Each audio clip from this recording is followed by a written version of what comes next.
I knew that this was your friend. Yeah. So I remember all this happening because when it originally happened about 2 years ago, when Sharon got fired from the talk, and there was like a whole lawsuit or whatever behind that, you know, it became, that's when I really started noticing Piers. And so Piers was very disrespectful. Yeah. He kept trying to cut me off because he wanted Riley to look good, because they were not expecting me to come in with facts. They were not expecting me to come in and talk about lived experience. They were not coming in. They were not expecting me to come in and take up space. They were not expecting me not to talk back and not to clap back. You got me totally confused. When I go on these platforms, I set an intention. You are going to hear me.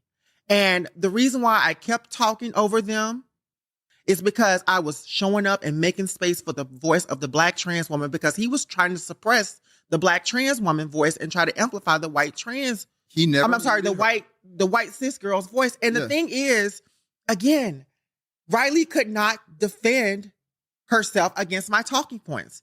She competed against Leah Thomas, who is a trans woman who won in the swimming competition. And so the thing is, the point I was making about it in the on the show was, Leah also lost some games. So that means she lost to cis women swimmers. So that means that some cis wasn't women it fifth swimmers, place they were fighting over anyways? Yeah, it wasn't even first place. It was fifth place. Yeah. So that means some cis women like Riley are stronger than trans women like Leah. And that's what I brought up in Pierce's show. Some cis women have natural faster agility. They have natural testosterone levels. Yeah, or than some trans for women. 20 years. Yeah, and so genetics does play a part in that. But see, that conversation was too high vibrational for them. That's why Riley and Piers resorted to misgendering me. Yeah. Well, mostly Riley. But all I see with Riley is low self-esteem, low confidence, insecurity, because a trans woman pretty much defeated her. And she thought that by going to Donald Trump and booty clapping those little cheeks for Donald Trump, that all of a sudden this exposure for her is just going to be so grand. And the conservatives, they love ditzies like that. Riley Gaines is a ditzy in my view. I devoured her. I destroyed her in the debate. It was pretty obvious. I came in with facts, and girl, get over yourself. Stop looking like a Tommy Lauren reject. Which find your own style. That she was on the other line. She was on the other line when you said that. That was hilarious. Yeah, I heard that Tommy Lauren was in the next segment. I didn't know. Because my friend Ernest Owens, I love so much. Ernest is such a powerful writer. Like, his journalism is incredible, by the way. I love Ernest Owens. But Ernest was in that segment. And I saw Ernest had commented in my Facebook post about it. And it's so funny because when I was going to Piers, I thought about Ernest, because I know Ernest has done episodes in the past. Yeah. And he'd always done a great job. I know Roland Martin, Mark Lamont, like all of them have been like the Black commentators that have been on there. And so I was just like, oh shit, I'm going to be like up there with them or whatever. And so it was crazy that he ended up being in the next segment. And he told me he actually saw all of what happened. He saw the entire thing when we originally filmed it. I love that for you, because there's no way Tommy Lauren isn't kind of like, yeah. And I did not sign an NDA, by the way. They did not NDA me, so I have free. And didn't they have like a news? Oh, that was one more thing that I wanted you to talk about, because you told me, because I was on the phone with her with like all of this was going down, because at one point they're like, oh yeah, we're going to send a news van down at this time. And then something happened where they're like, actually, and it was like 20 minutes before showtime. They're like, actually, can you do us a favor? Can you set up a whole Zoom setup when like, I usually help you with the Zoom stuff, so we didn't even have time to set anything up. And it felt like a sabotage on top of a sabotage on top of a sabotage. And even the way that he, just like if you watch the intro, this is telling right alone. And if nobody can see this, you are blind as day when it comes to looking at what the narrative that is being projected in these conservative areas and how they take trans people's narratives and twist them in media. Because right from the jump, it goes, the great Riley Gaines. And then meanwhile, it's like Blossom, this activist. Yeah. It's like, it's to be expected from Piers. That's the thing, though. It's like you can't even pretend to be neutral for 1 second. Yeah.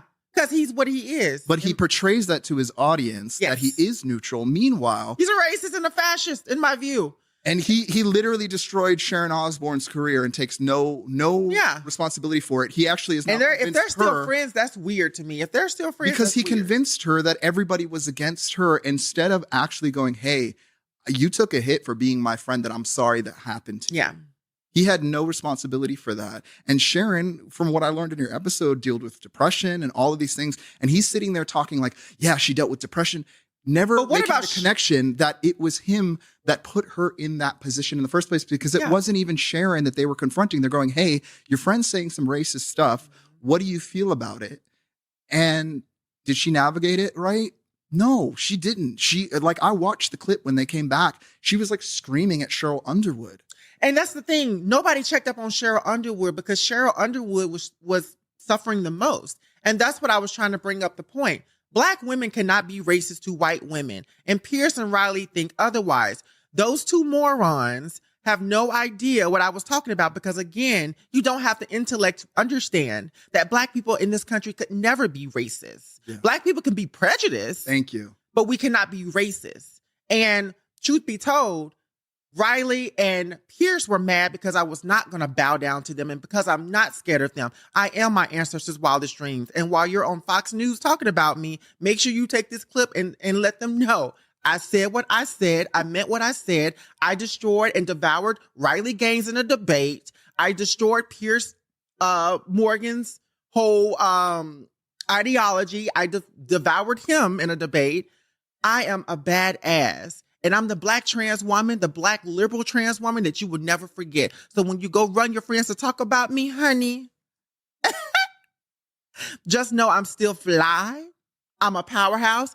I even got Piers Morgan to admit that I was a powerhouse on television, on national television. Piers Morgan, you are now my son. And Riley Gaines, you my daughter. Piers Morgan, I got Piers Morgan to admit that I'm a powerhouse on national television. Trans people, trans struggling content creators, please don't be fooled. You don't need a certain amount of followers to make an impact. If I can make Piers Morgan my bitch and tell him and make him admit to me that that I'm a powerhouse, honey, you can do it too. If I can make that man admit to me that I'm a powerhouse and make him my bitch and my son, you can do it too. You're an inspiration. We need this so much right now. We need this so much right now. Because again, to see Congress and Cory Booker throw his hands up in the air and say, I don't know what we want to do. Meanwhile, someone who doesn't have a following is going into these spaces in an attention economy and actually grabbing the attention for trans people so that we can have conversations, so people can get to know us, even if it is the full us. You represent you. Yes. I represent me. And this idea that we're going in and representing the whole trans community. Listen, we've had people. We don't speak for everybody. No. We are representation from the community because Piers and them were talking about, oh, you're bad representation for your community. I only speak for myself. Yeah. I don't speak for other trans people in the community because they should have their own voices to speak. Why don't you give them a platform? I also named trans athletes like Chris Mosier and Skylar Baylor and Cece Telfer. Like, there's so many trans athletes that they could talk to. But I think for Chris Mosier, I think he made a post about this.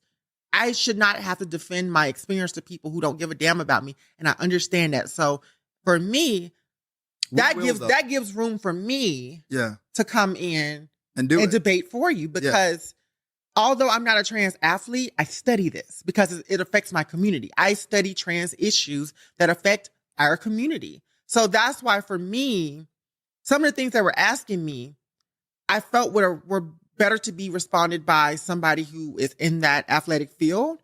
But Piers' ass can't get nobody over there. So that's why all of a sudden they came over there. Yeah. But truth be told, I mean, think about it, y'all. They had to mute me. Because I'm such a powerhouse and because I have a voice, they had to mute me because they were not ready for what I was bringing. They were not prepared. They thought I was going to be another loud Black woman, and I'm not. I'm petty, but I'm not into that. I was very petty. Now, I can admit I was very petty out there. I was doing all this and whatever like that. I got that from Anna Navarro, by the way, because when she did the filing. Shout out to Anna Navarro on The View because I love The View. I'm manifesting. I get on The View. We both want to be on The View. Sunny Hostin is my birthday twin. Hey, Sunny girl.